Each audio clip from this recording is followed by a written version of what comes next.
Sabe, quando a gente olha para uma floresta, o que a gente vê? Só um monte de árvore? Bom, hoje a gente vai mergulhar num campo da ecologia que revela um mundo secreto, super complexo que existe ali. Um mundo que prova que as plantas, acredite, têm uma vida social que pode ser tão agitada quanto a nossa. Pode até soar meio estranho perguntar isso, né? Mas a verdade é que, do ponto de vista da ecologia, a resposta é um grande, sonoro sim. As plantas elas não vivem sozinhas, isoladas. Pelo contrário, elas formam comunidades super complexas. Tem hierarquia, tem competição, tem interações acontecendo o tempo todo. E a ciência que se dedica a entender essa sociedade toda é a fitossociologia.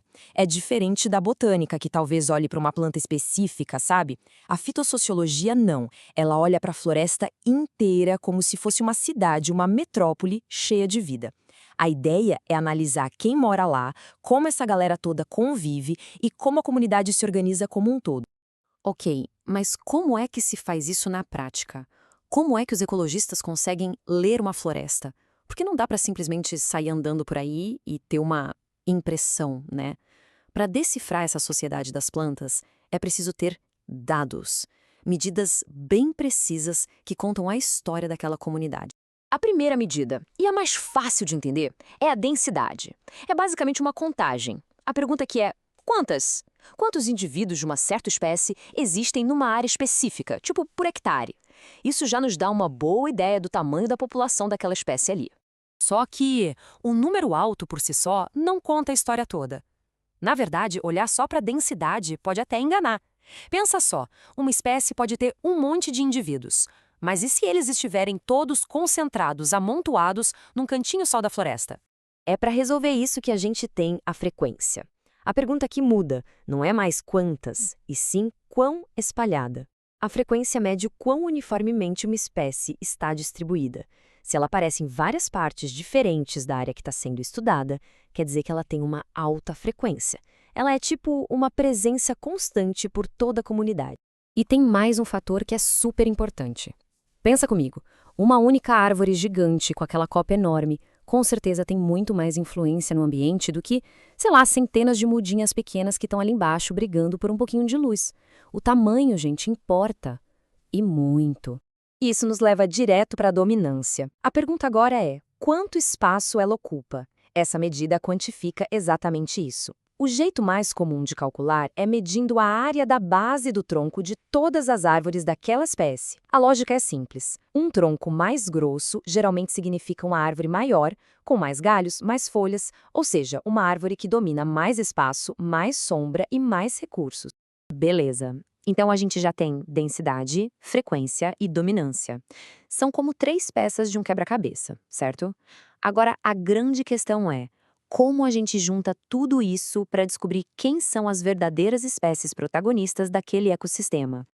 É aqui que entra uma ferramenta genial, o Índice de Valor de Importância, mais conhecido como IVI. É uma fórmula bem elegante que junta essas três peças numa pontuação só. Funciona assim: ele pega a contribuição relativa da espécie para a densidade total, soma com a contribuição relativa para a frequência total e soma de novo com a contribuição relativa para a dominância total.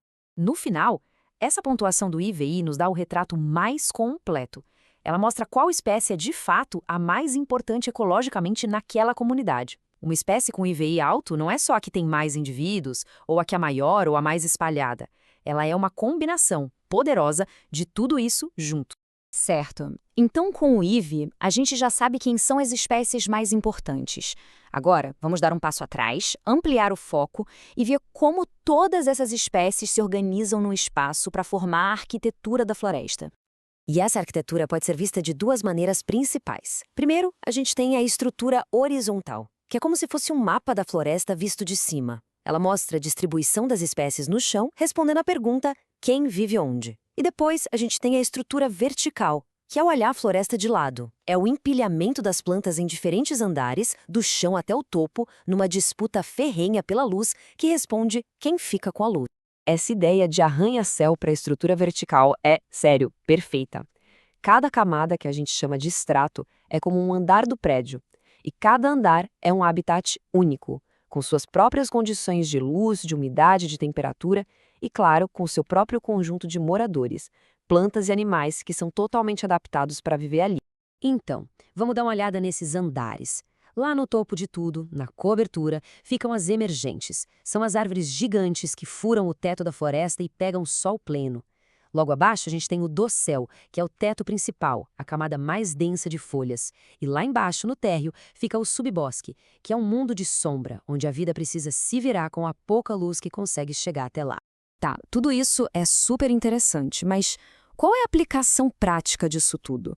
Para que serve medir e analisar a sociedade das plantas com tanto detalhe?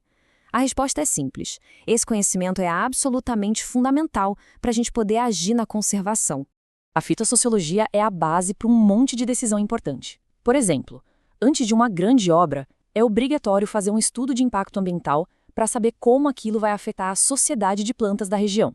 Ou se a gente precisa recuperar uma área que foi desmatada, é a fitossociologia que vai dizer quais são as espécies-chave que a gente precisa plantar para começar a reconstruir a estrutura da floresta. No fim das contas, ela é como um médico que faz o diagnóstico, diz se uma floresta está saudável ou se está doente. No fundo, é isso. A fitossociologia nos conta quem são os grandes protagonistas de um ecossistema e, mais importante, como eles interagem para manter aquela floresta de pé, viva. Não é só sobre catalogar plantas, sabe? É sobre ler a biografia de um lugar, identificar os personagens principais e entender o enredo que mantém todo aquele sistema em equilíbrio. Isso tudo nos deixa com uma última reflexão. Cada floresta é como se fosse um livro aberto, contando uma história de milênios, uma história de resiliência, de adaptação, de interdependência. A fitossociologia é o que nos dá o alfabeto para a gente conseguir ler essa história.